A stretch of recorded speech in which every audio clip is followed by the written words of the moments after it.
रामनवमी के शुभ अवसर पर जिस प्रकार से पूरे देश के कई राज्यों में झड़पें हुई और बिहार में भी 2 जगहों पे सासाराम और नवादा बिहार शरीफ में दंगे की खबर है। लगातार टीवी अखबार बिहार जल रहा है, कुछ ऐसा दिखा रहा है। सर, क्या हो रहा है बिहार में? बिहार को टीवी अखबार बता रहा है कि जल रहा है। देखिए, खास करके जो केंद्रीय शासक हैं, केंद्र में जिनके हाथ में केंद्र की सत्ता है, उस आदमी का बहुत बड़ा प्री प्लानिंग और षड्यंत्र है। आपको याद होगा 19 की लोकसभा की चुनाव, जिस समय चुनाव हो रहा था, इस देश के किसान, इस देश का मजदूर, इस देश के अवाम भारतीय जनता पार्टी के शासन से उब चुकी थी और उनका स्पेशल सर्वे यह रिपोर्ट दिया कि भारतीय जनता पार्टी दोबारा सत्ता में आने वाली नहीं है। सत्ता कैसे आवे, इसके लिए पुलवामा की घटना याद आपको होगा। 42 गो सीआरपी जवान की हत्या करवा दिया गया और आज तक हत्या करवा दिया गया। किसने करा दिया? भारतीय जनता पार्टी के लोगों ने। और उनका जो ईडी और सीबीआई, जो हमारे राष्ट्रीय अध्यक्ष लालू जी पर बार बार, हमारे लोकप्रिय जो नेता हैं तेजस्वी जी पर जो छापामारी कर रहा है, या राहुल गांधी जी पर जो झूठा आरोप लगाया, आज तक इनका एजेंसी यह जांच नहीं कर पाया कि किस गाड़ी से आरडीएक्स भर कर गया था, किसका गाड़ी था और विस्फोट हुआ। तो इसमें किसका षड्यंत्र था? भारतीय जनता पार्टी के लोगों का षड्यंत्र था, जो 42 को जवानों को हत्या करवाकर देश में भावना को भड़काने का काम करके वोट लेने का प्री प्लान। सेम वही स्थिति 24। आप लोग पे आरोप है कि आप लोग दंगाइयों को सख्त सजा नहीं देते हैं। योगी जी बुलडोजर चलवा देते हैं, तो ये सख्त कार्रवाई क्यों नहीं करते हैं? देखिए, खास करके बिहार में लोकतांत्रिक जनता के द्वारा निर्वाचित सरकार है और जनता की सरकार है। यूपी में जनता की सरकार नहीं है, बुलडोजर की सरकार है। बिहार की शासन और उत्तर प्रदेश की शासन में आसमान ज़मीन का अंतर है। और ख़ास करके जो बिहार में ये जो दंगा की चर्चा कर रहे हैं, आरएसएस, बजरंग दल, विश्व हिंदू परिषद, कोई ये सामाजिक कार्यकर्ता थोड़ी है। ये तो बीजेपी भारतीय जनता पार्टी का एजेंट है। उसका मुख्य काम है दंगा फैलवाना। बिहार में दंगा फैलवाओ, हिंदू मुस्लिम करवा दो, भले देश बट जाए, हिंदू मुस्लिम करवा कर वोट लेना है। वोट लेने के लिए ओवैसी भी बैटिंग कर रहे हैं, क्या कहिएगा? ओवैसी तो उसका एजेंट है, भारतीय जनता पार्टी का एजेंट है। असरुद्दीन ओवैसी बी टीम है भारतीय जनता पार्टी का। और देखिए, दोनों में सेटिंग होता है। रात में अमित शाह और नरेंद्र मोदी का बैठक होती है। आपको क्या बोलना है, हम क्या बोलेंगे, कहाँ दंगा करवाना है, बिहार में दंगा करवाना है कि उत्तर प्रदेश में दंगा करवाना है कि मध्य प्रदेश में करवाना है कि राजस्थान में करवाना, केवल दंगा करवाना है। 24 के लोकसभा का प्री प्लानिंग के तहत ये दंगा करवा रहे हैं। और ये सामाजिक संगठन नहीं है। आरएसएस और विश्व हिंदू परिषद, बजरंग दल, ये सामाजिक संगठन नहीं है, ये आपराधिक संगठन है। बहुत दिन पहले इस देश के राष्ट्रपति, इस देश के पूर्व गृह मंत्री लौह पुरुष सरदार वल्लभ भाई पटेल तमाम संगठनों पर रोक लगाने का प्रस्ताव लाए थे और तमाम संगठनों पर रोक लगाने का प्रस्ताव लाए थे। सुनिए, बीजेपी तो कह रही है कि जो है आप सख्त कार्रवाई कीजिए, जांच कीजिए। जीवेश मिश्रा को आप लोगों ने अभी विधानसभा से टांग के निकलवा दिया और अभी तो अमित शाह भी आए थे। उन्होंने कहा है कि यदि हमारी सरकार आती है तो दंगाइयों को हम उल्टा लटका के टांग देंगे। अच्छा, अमित शाह से बड़ा नेशनल गुंडा कौन होगा? गौरी लंकेश पत्रकार की हत्या किसने करवाया? अमित शाह ने करवाया। कैसे? सच को बताने का प्रयास कर रही थी गौरी लंकेश, सच को लिख रही थी, सच बताने का प्रयास कर रही थी, अमित शाह ने हत्या करवा दिया। अमित शाह के द्वारा गौरी लंकेश की हत्या हुई। और ख़ास करके अमित शाह जिस केस में लोया हत्याकांड भी सुने होंगे, जो जज थे उन्हीं के, जस्टिस जो लोया था, उनके अदालत में केस चल रहा था। अमित शाह उसको भी हत्या करवा दिया। खास करके बिहार सहित पूरे देश में जहां लोकतांत्रिक सरकार है, उसको ध्वस्त करवाने का प्री प्लानिंग है और बदनाम करवाने की षड्यंत्र रच रही है ये आरएसएस और बजरंग दल, विश्व हिंदू परिषद के द्वारा। ये तमाम जगह देख लीजिए, बिहार शरीफ की जो घटना घटी है, इसमें तमाम बीजेपी भारतीय जनता पार्टी के इशारे पर, ये अमित शाह के इशारे पर, नरेंद्र मोदी के इशारे पर इस ढंग की दंगा पूरे देश में फैलाया जा रहा है।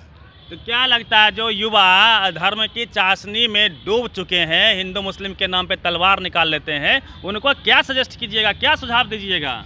अब 24 को आने वाले लोकसभा में इस देश का जो युवा वर्ग है, इस देश के किसान हैं, तमाम लोग समझ चुके हैं ये भारतीय जनता पार्टी आरएसएस समर्थित जो इस देश में सरकार है, ये देश की जनता की सरकार नहीं है। ये चंद इस देश के दलालों की सरकार है, चंद पूंजीपतियों की सरकार है, जिसका कई जीता जागता उदाहरण है। इस देश में 3 खतरनाक कृषि बिल भी लाए थे। इस देश के किसानों ने आंदोलन करने का कार्य किया। एशिया महादेश में जो किसानों के द्वारा आंदोलन किया गया, एशिया महादेश में इतना बड़ा आंदोलन किन्हीं के द्वारा नहीं किया गया था। खास करके भारत कृषि प्रधान देश है, यहाँ के लोग कृषि पर आधारित हैं। सर एक सवाल रहेगा, वो तो क्लेम कर रही है कि हमने 2 करोड़ रोजगार दिया हर साल, पकौड़ा तलने का उन्होंने फार्मूला तक दे दिया, साथ में 15 लाख रुपया की बात हुई, लगातार हर घर को पक्का भी कर रहे हैं। तो आप लोग का क्या एजेंडा रहेगा? अब हमारा नेता का एजेंडा है युवाओं की रोजगार देने के, जो विगत लोकसभा चुनाव में जो घोषणा तो दे रहे हैं 2 करोड़। अरे वो तो नकली बोल रहे हैं, वो तो फ्रेब हैं, झूठ हैं। आने वाला इतिहास साक्षी होगा। जो नरेंद्र मोदी से विशेष झूठ बोलने का नाम बतलाओ तो किसी का नाम नहीं आएगा, नरेंद्र मोदी का आएगा। नरेंद्र मोदी का आएगा। किस चीज़ में वो रोजगार देंगे? देश के जितने भी खनिज संपदा था, वह रेलवे स्टेशन हो, रेलवे गाड़ी हो, रेल पटरी हो, हवाई जहाज हो, बंदरगाह हो, तमाम चीज़ उन्होंने बेच दिया। तो फिर रोजगार कहाँ देंगे? रोजगार देने के बदले भारत के ना भाजपा मंदिर तो बनवाती है, मुस्लिमों को टाइट रखती है, उसके पास हिंदुस्तान पाकिस्तान का यूएसपी है, चाइना थर कांपता, वर्ल्ड मोदी जी का डंका बज रहा है। आपके पास क्या है? उनको ये मंदिर किनका मंदिर बनवा रहे हैं? राम मंदिर बनवा दिया अयोध्या में।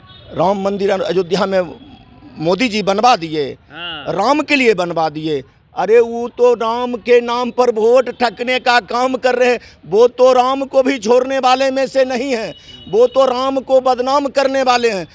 एक आप सुने होंगे रंजन गोगोई चीफ जस्टिस के द्वारा जो जजमेंट आया था राम जन्मभूमि और बाबरी मस्जिद पर, उसमें भी खरीद फरोख्त किया गया था। सुनिए ना, चुनाव आएगा तो ज्ञानव्यापी बन जाएगा, ताजमहल का नाम बदल जाएगा। आपके पास हिंदू मुस्लिम के खेल में वो आगे रहती है बीजेपी। काट क्या है आपके पास? देखिए, सबसे पहले काट है, हमारा देश धर्मनिरपेक्ष देश है।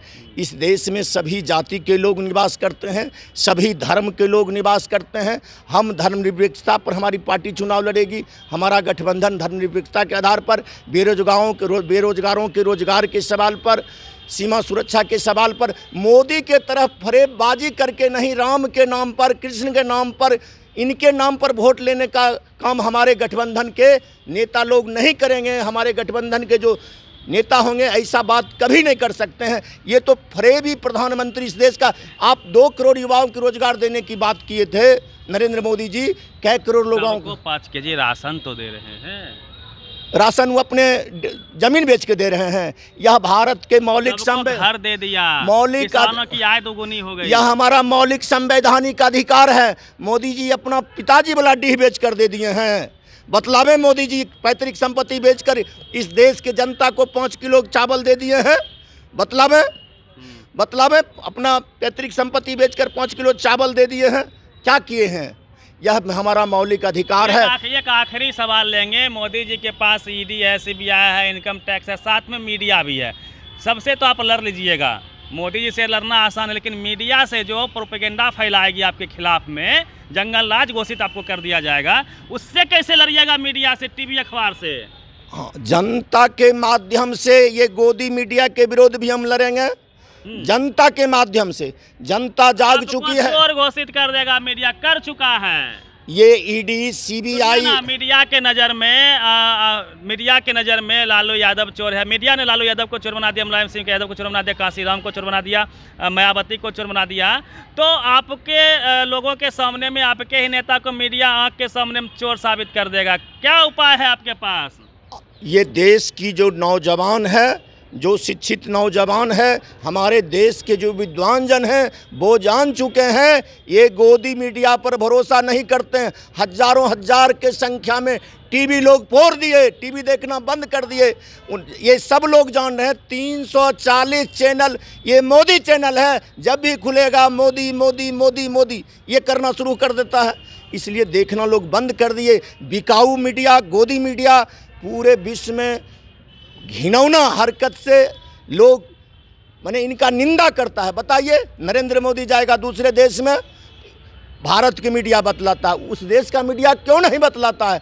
भारत के पेपर पत्रिकाएं में इनका कार्यक्रम छपता है और उस देश में क्यों नहीं छपता है? ये आने वाला इतिहास साक्षी होगा। भारत के फ्रॉड प्रधानमंत्री का नाम बताओ, नरेंद्र मोदी। चोर का नाम बताओ तो नरेंद्र मोदी। देश को बेचने वाला का नाम बताओ, नरेंद्र मोदी। चलिए, ये मोहित यादव हैं, बेगूसराय से आरजेडी के जिला अध्यक्ष भी हैं, कद्दावार नेता हैं और लगातार जिस प्रकार से पूरे देश में मीडिया को लेके लोगों प्लस नेताओं में अवेयरनेस आ रहा है, ये एक अच्छी बात है। दूसरी बात कि जो लोग दंगा में शामिल होते हैं, युवा युवतियाँ, उनसे अपील होगा, चाहे किसी भी कम्युनिटी के हों, आप फूले पेरियार अम्बेडकर को पढ़िए, स्कूल कॉलेज में जाइए और धर्म के चाशनी से, धर्म के जंगल से आप बाहर निकलने का प्रयास कीजिए। धन्यवाद।